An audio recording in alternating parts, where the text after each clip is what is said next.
All right, Will, welcome to the Dallas International Film Festival, and this is the 10th year. How excited that your film is premiering in the 10th year of this festival? It's crazy excited. Michael Caine has been a longtime friend of mine, so the opportunity to screen.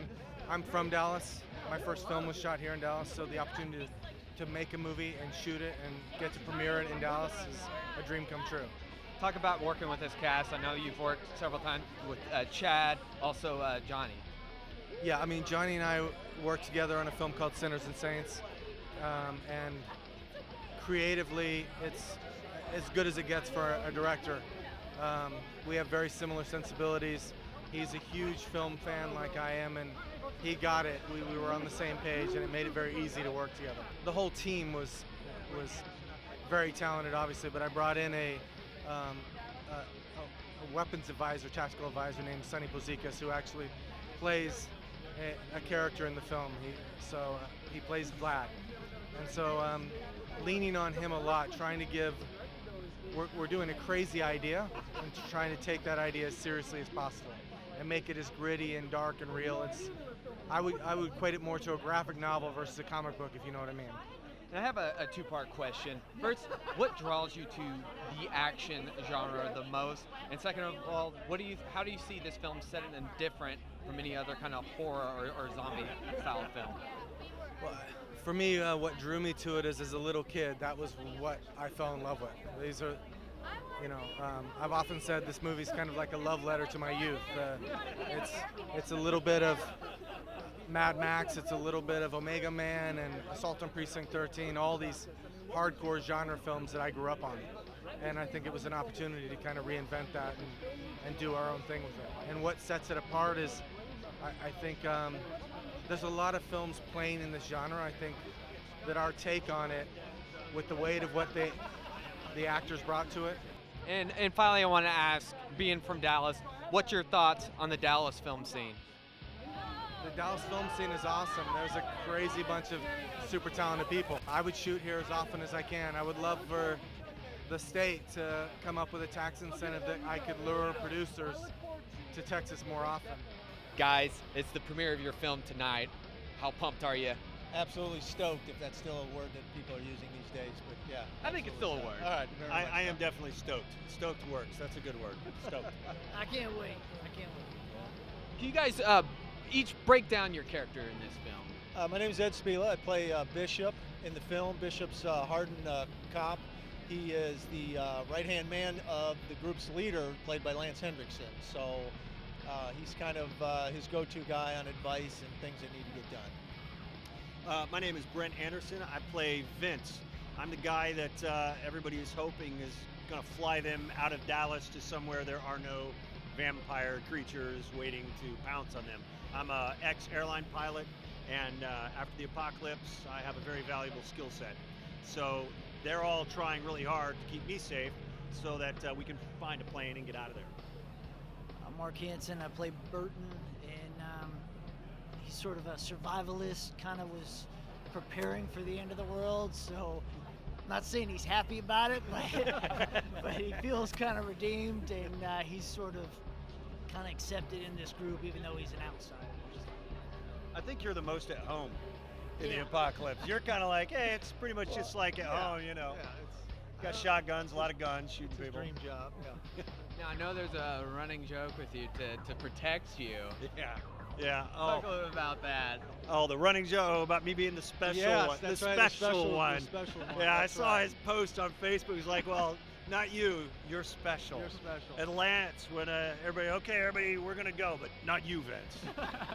Vince, you stay here. You're here, Vince. Yeah, I'm the guy that isn't supposed to get hurt. The joke ran even off camera stuff, so anytime anybody had to go up into the heat, which was a big factor in the film, everybody said, no, just go ahead and stay in the AC, you're all right, we'll come get you. So you're good to go now. I'm good to go now. I'm fine now, yeah. What was the preparation for your guys' characters? Oh boy,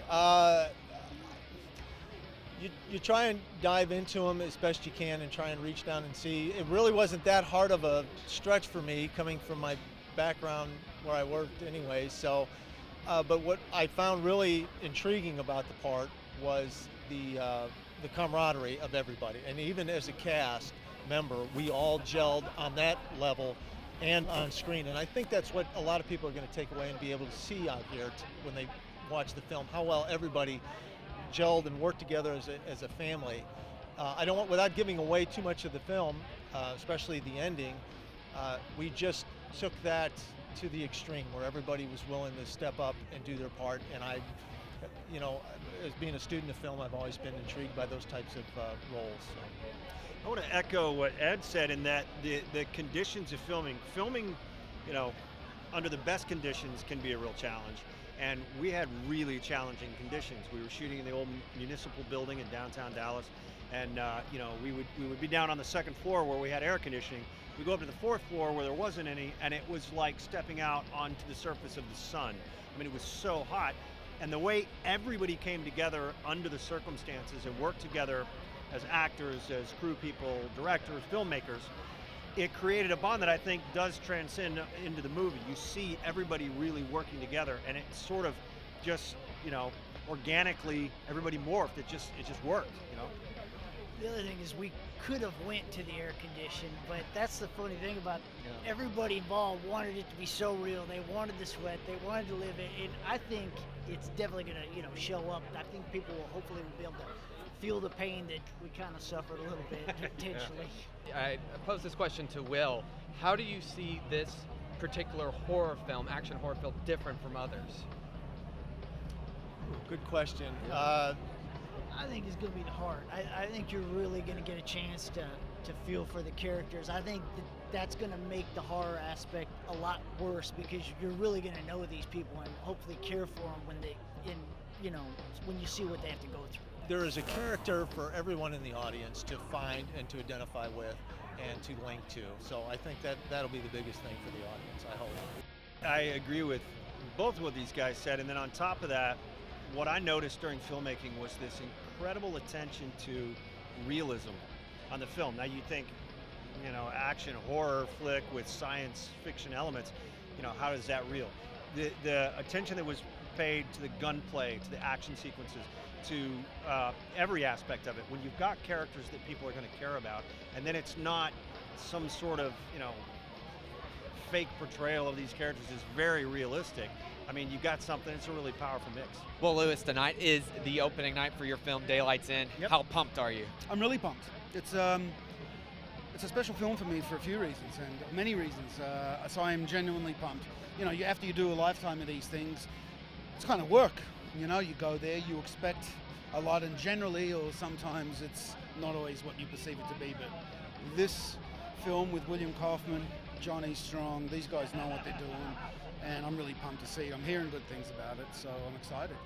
Now, before I've talked to you about how you get into character, can you talk about your character in this film? Sure. Ethan, one of the many survivors who are trapped and I guess part of the food chain for these things. And, you know, what's good about this film, and I hope that it plays with the public when it's released, is that the characterization. It's great. So my guy, he's going through a lot of stuff. In a sense, he's given up. What's great about Will is it was written one way, and he's a drinker, and he's kind of lost his fight and blah, blah, blah.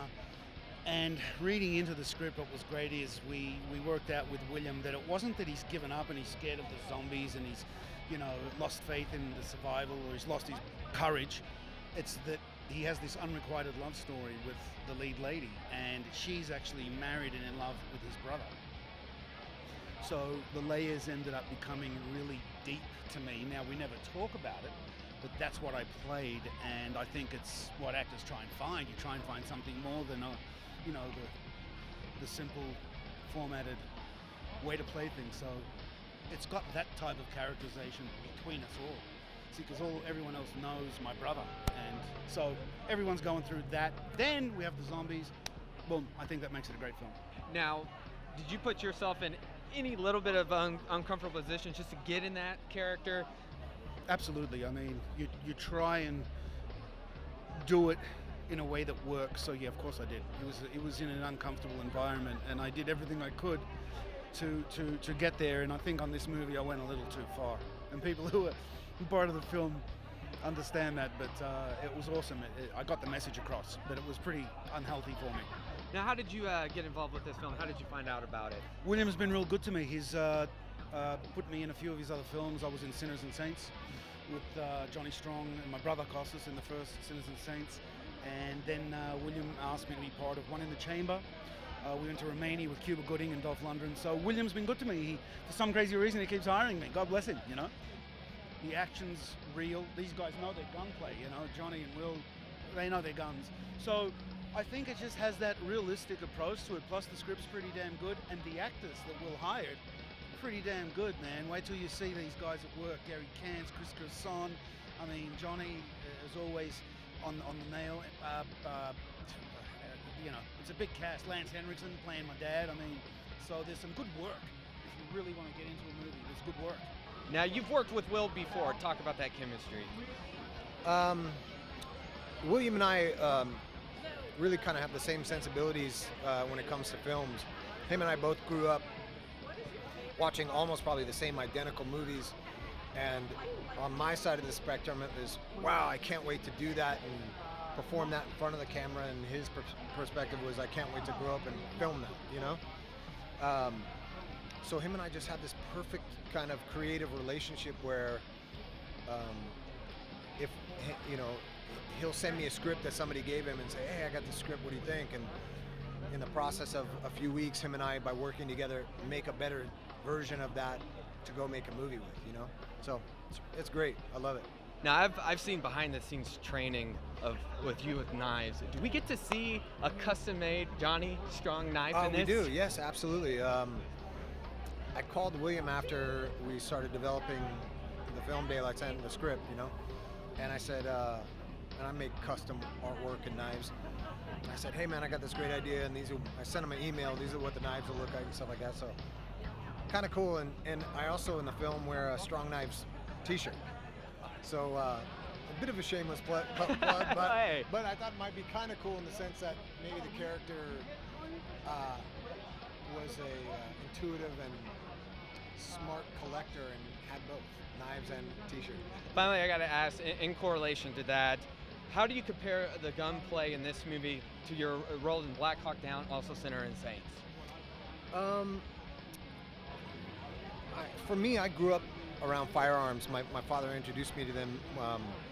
On my 5th birthday, I got a rifle, a Chipmunk Ruger 22 rifle, as my birthday gift, you know? When most kids were getting like training wheel bikes, I was getting a rifle. So to me, it's just a natural thing.